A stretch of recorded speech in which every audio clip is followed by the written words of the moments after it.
हे दोस्तों, आज के हीरो स्टॉक्स में आपका स्वागत है। और आज इस वीडियो में हम डिस्कस करने वाले हैं और एक क्वेश्चन को। इसमें बेसिकली ये पूछना चाहते हैं कि how much money should I invest in mutual fund. सबसे पहला बात, जिसको नया पता चलता है म्यूचुअल फंड के बारे में, वो सब सोचता है कि ये बहुत हाई फ्लाइंग मशीन है जिससे हम तुरंत पैसा बना लेंगे। ज़्यादातर यही सोचता है जो पहला बार म्यूचुअल फंड के बारे में सुनता है या स्टॉक्स के बारे में सुनता है। सबसे पहला बात आपको समझना होगा कि कितना पैसा आपको रखना है।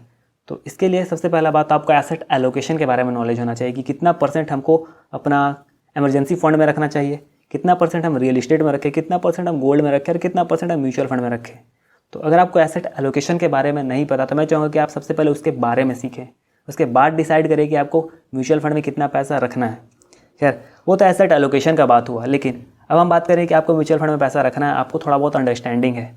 तो आपका डिसीजन होना चाहिए कि मान लेते हैं कि आपको 10 लाख का गाड़ी खरीदना है आज से कम से कम 5 साल 6 साल बाद। तो आपको उसके हिसाब से, आपका जो टारगेट है उसके हिसाब से आप इन्वेस्ट कर सकते हैं। ऐसा ज़रूरी नहीं है कि आप कार सोच के कीजिएगा तो आप कार ही खरीदें, कुछ भी खरीद सकते हैं।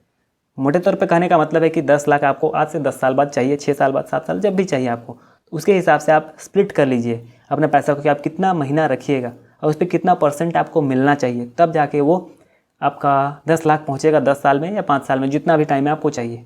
अगर आपको कैलकुलेट करना है तो आप SIP कैलकुलेटर करके एक वेबसाइट है, SIPcalculator.in, आप वहाँ जाके आप मंथली डालिए कितना मंथली आपको पैसा डालना है, उसके हिसाब से आप परसेंटेज डिसाइड कीजिए।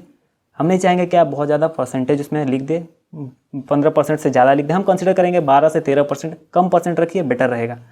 और जितना साल में आपको चाहिए उस साल तो फिक्स होगा कि 10 साल में चाहिए, 15 साल में चाहिए, कम में चाहिए, साल तो फिक्स होगा। लेकिन परसेंटेज हम सजेस्ट करेंगे 12-13% से ऊपर मत जाइए, क्योंकि बहुत ज़्यादा आप हाई एक्सपेक्ट कीजिएगा फिर, और एक्सपेक्टेशन जब टूटेगा तो बहुत ज़्यादा ख़राब लगता है। ख़राब लगना, यहाँ पे आपका लाइफ थोड़ा रिस्क हो जाएगा। क्योंकि आप अगर सोचिएगा कि हम 17% रिटर्न ले लेंगे और आपको रिटर्न 12% मिल गया तो आपका पैसा बहुत ज़्यादा शॉर्टेज हो जाएगा जिस चीज़ के लिए आप सोचे थे। तो बेटर होगा कि आप 12-13% के हिसाब से वहाँ कैलकुलेट कर ले, आप डिसाइड कर ले कि आपको कितना पैसा रखना चाहिए ताकि आपका पैसा 10 साल 15 साल में उतना हो जाए।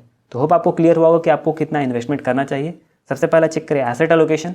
अगर आपको उस सब के बारे में पता है, अब आप केवल बिजनेस कैसे काम करता है वो सब के बारे में आपको पता है, तो अब आप डिसाइड कीजिए कि आपको कितना पैसा रखना चाहिए ताकि इतना साल में मेरा इतना पैसा हो जाए। वो आप SIP कैलकुलेटर में चेक कर दीजिए।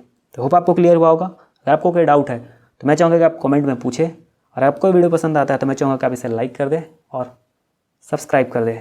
धन्यवाद दोस्तों।